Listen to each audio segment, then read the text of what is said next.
Hi, everyone. So for those of you who don't know me, I'm Melissa Galbraith, and most people in the IFS community know me as Mel. So just before I move into this video, I just want to name a couple of my parts that are showing up specifically around making this video. I have one part saying this is going to come as a shock to a lot of folks, and I'm holding space for that. I have another part saying trigger warning, watch this video when you have space to process afterwards. I have another part saying this is weird. This is a weird video to make, and really closely aligned with that is a part that's been really trying to figure out what is the best way to do this? How's the best way to structure this? What are the most important things to say in this video? So I'm just holding all of that as I move into this conversation. So Derek has been a really pivotal and important person in my life for quite a while, for obvious professional reasons, but also for quite a few personal reasons as well. Being friends with Derek means there's never a dull moment. He always has some quirky, humorous comment in his back pocket. I never get away with anything. He always calls you on your shit or your parts that are up. And being friends with Derek means endless love, endless support, a confidant, someone who, even if you're not talking every day, someone you know has your back. And when I think about being friends with Derek, I think about holding on to the loyalty, the connection, the support, the deep, deep love, and all of these amazing things that come along with being friends with a fabulous gay man like Derek. When I watch Derek teach, when I listen to him talk about IFS and stepping stones, and when I hear other people talk about Derek, whether it be online or in person, I'm also reminded of all the other lives that Derek has touched globally, nationally. These little drops of compassion that Derek has left in the systems and the lives of so many people through the IFS model, through his passion, through teaching, and many other ways that Derek has connected with and just really left a piece of him in the lives of so many people. So on that note of IFS, Derek has a deep passion and desire, as most of us know, around spreading IFS nationally, globally, making IFS as accessible to everyone as possible. And that's the fire that Stepping Stones really grew from. This need that Derek's seen around wanting to allow folks to have more access to learning IFS and all of the beautiful things that come with it. And I would say that Derek succeeded, right? IFS has become, for some folks, a lot more accessible because of the courses and the programs that Derek has offered. So all of that being said, IFSCA is moving into a new chapter and with new leadership. And because of everything that I mentioned earlier, I am deeply honored, deeply privileged to be a part of the team that gets to carry IFSCA forward, to be part of the team that gets to carry Derek's legacy forward. and to be part of the team that is really excited and dedicated to maintaining the integrity of IFS and maintaining the integrity of IFSCA and continuing to grow IFSCA and offer IFSCA programs to the community, and to continue being able to spread IFS and being able to continue to make IFS accessible to as many folks as possible. I have a part that's saying, be patient with us throughout this new transition, be patient with each other throughout this transition.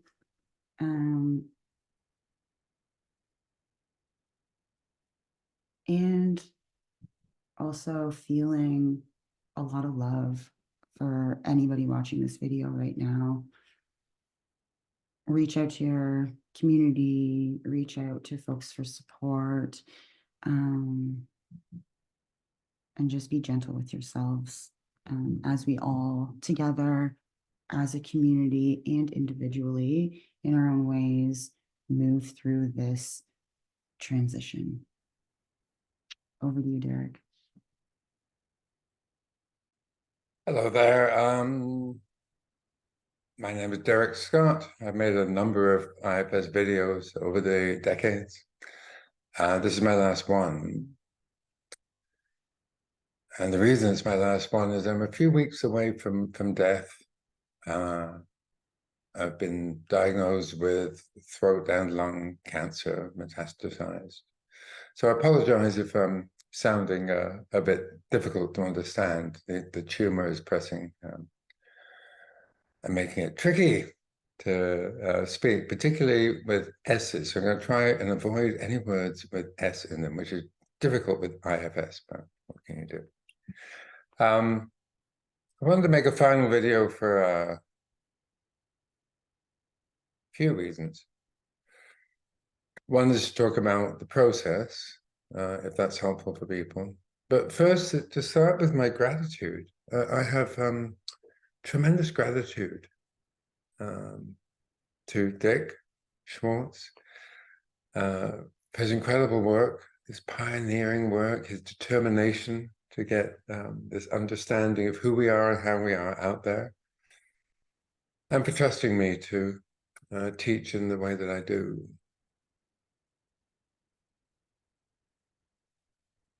And also gratitude to so many of you that I've taught over the years, for your trust in me, for your willingness to both learn this for yourselves so that you can work with your own system, and to offer it to your clients and others that you may enthusiastically share the information with. The IFS model has given me tremendous hope. And one of the things I'm reflecting on as I approach my death is the state of the world. My daughter's 20. The hardest thing about all this is leaving her beloved child. And then looking at the state of the world that she's moving into and imagining her in her 30s, her 40s, her 50s, her 60s. I think everybody's in for a rough time. Climate is, of course, going to continue to do its thing, unabated by the look of it. And so we'll be looking at the migrant crisis. And what is the migrant crisis? People whose homes have become, for whatever reason, war, climate, uninhabitable. Let's imagine for a moment if you had to leave your home, maybe your family, whatever your homeland means to you. If you were forced by circumstances beyond your control to have to move to another place with maybe very few belongings. It's dreadful. And the response I notice now from many countries to those poor folks is not one of generosity. Now, from an IFS perspective, we're looking at probably a scarcity, exile. It's very common, that one. Anyone in North America that has a legacy of the Great Depression, anyone in Europe that has a legacy of World War II, ongoing conflicts, right? Scarcity is part of our story. If that's the exile, I'm not going to have enough, whatever enough means, then the protectors are going to come up around that and be unkind. The piece informing that is capitalism and consumerism, which seeks to fill whatever void we might be experiencing with its constant bombardment of, you need this will make you feel better. And parts of us that believe that. So there's going to be a radical shift in our humanity, and it's only going to come from compassion. It's only going to come from our ability to do our own healing. And hopefully collective healing, the collective unburdening of scarcity would be great. I wanted to make a video for that, but I don't feel like I can talk long enough to do that. So I hope somebody takes on that project. It's a good one.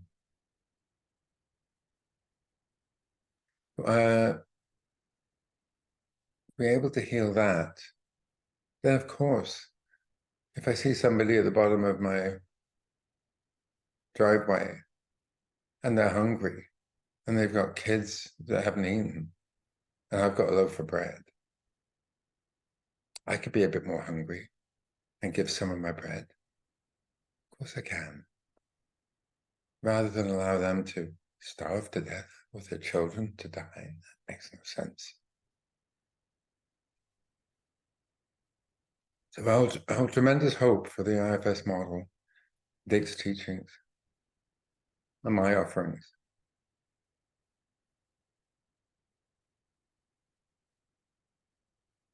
And it doesn't feel like Pollyanna false hope. It feels like everybody's in for a rough time. But there are ways that we can help each other and return to our basic humanity with each other. Or not. But I hope that that's the future that unfolds, the future that my daughter is going to be living into. I'm also immensely gratitudinal. I'm immensely grateful for my life, for my heart connections, for my daughter, for my dogs. I'm a dog person. For the lessons from my family of origin that I needed to heal from in order to be able to recognize the value of healing.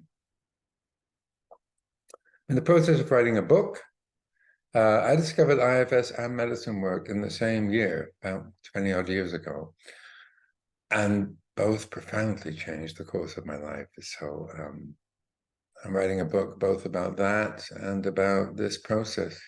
What is it like to know that you're going to die, to ride that roller coaster of chemotherapy and radiation treatments and the insistence of the medical world that we can prolong your life.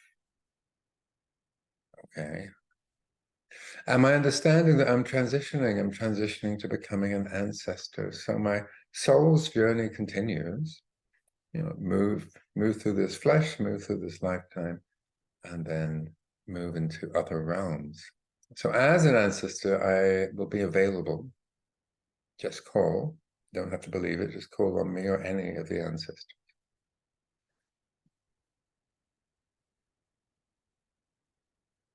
So the book's really intended to be helpful for people, both facing end of life and exploring their parts, exploring medicine work in ways that are about healing. So it's called Dead. I thought that would get people's attention. Brackets, spoiler alert, just in case you wonder where the book was going. A psychotherapist journey with cancer. Is there more I want to say right now? I can add to this video, I guess. Yeah, briefly. So my experience this last year has been accommodating to a succession of losses. And I've got a good experience with my grieving parts. Right? So with each loss, each recognition, each realization, the twins come up, denial and disbelief, bless their hearts, because they protect, right? They protect me from other parts that have a really, really intense affect. And then as I work with denial and disbelief and ask them to let me in to the others, let them know like it's okay, then I experience the parts holding the deep, deep, deep sadness. Protest, it's not fair, it's too soon, I'm too young.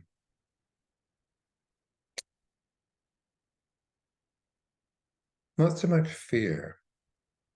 I don't have a lot of fear around the transition. I do have parts that have fear around pain. Thankfully, in Canada, we have medical assistance in dying, so I don't need to endure the body slowly collapsing and the pain associated with them. I can make a choice around when it feels like I've had enough.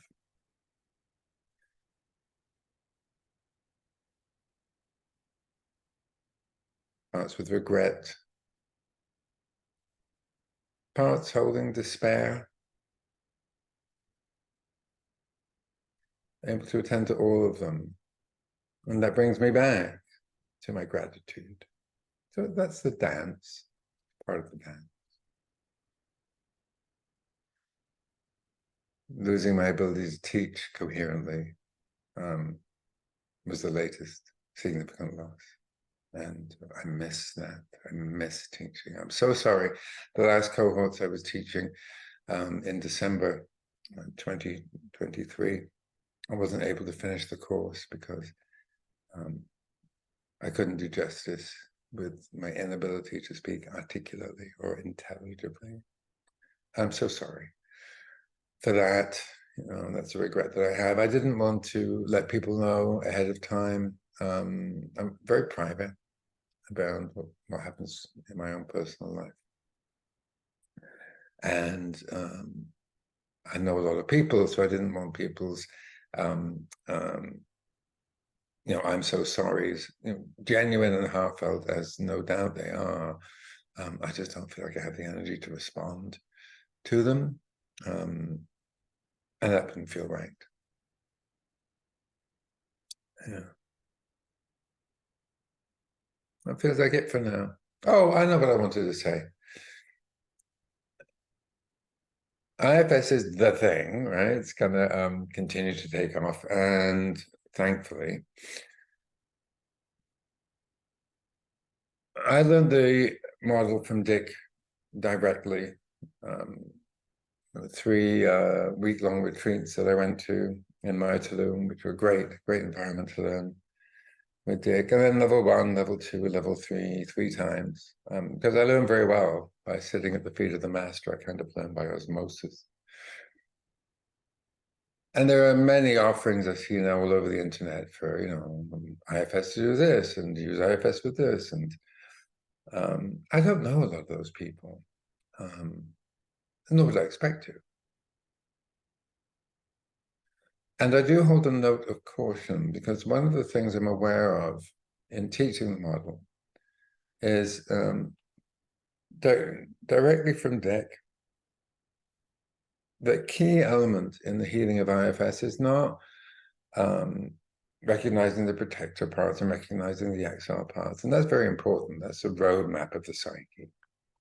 But the healing, the magic, the mystery comes from our capacity to hold our self-energy, who you are at your core, to hold that in the presence of somebody else, once they know the roadmap, which doesn't take long. Holding and trusting your self-energy, and in doing so, in not intervening, in fully trusting the client system can heal. The message you give that person is, I fully trust you. And how rarely do we hear that in life or feel that in life? I fully trust you.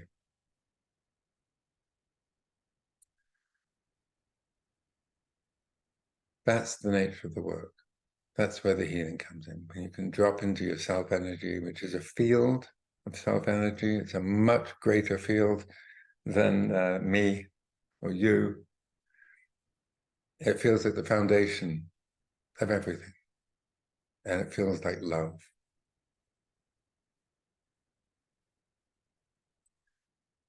And when we can trust that and drop into that and hold that to the best of our ability with another person, that's where the healing comes. And I see a lot of people now who are operating from what in IFS we call managers, right? Manager parts. You know, how do you feel towards that part? That's the part to step aside. Interventions, they're not coming from a loving place, they're coming from a manager place. Managers are great, right? They figure out the model, they figure out the interventions, they figure out what to say. But the felt sense of it on the other side is that I'm being managed. I don't want to be managed. I want to be witnessed, seen, felt. I want you to feel compassion for me so that I can feel compassion for my parts that are suffering, so that I can help them so they don't suffer alone. And so I don't need to be identified as the suffering part, because I'm not. I'm not suffering as I approach this transition beyond the losses that are occurring, and I attend to my parts that experience those losses as suffering. And if I can do that, you can do that, anybody can do that, because we're all the same. We have our self-energy and we have our parts. And there is no difference in our basic humanity, none. So part of the reason I've written this book is I want that offering to be available to people. People get very frightened towards the end of life. Or they go into despair, or they get stuck in any number of parts, and it's not necessary. And if we can help people at end of life particularly to enter that space with a sense of completeness, a sense of calmness. Questions arise at this time, I've noticed, about legacy, about purpose, about meaning. As I reflect on all that, what comes up is, I did good. I did good. It was a good way to spend this incarnation. So whoever you are, as you're watching this, however you are, I wish you the best. I wish you the best. I wish you ongoing access to the beauty at your core, to the magnificence of who you are in the world, and your parts and how they like to manifest the gift of you, the gift of your parts, the gift that you're bringing our collective humanity. It's amazing. So thank you for your gifts. And I hope you can attend to your parts that doubt that or worry about that or get caught up in other things. That's okay. They can do that. They'll get your attention in that way, but it does not mean, if you have those parts, you are not at your core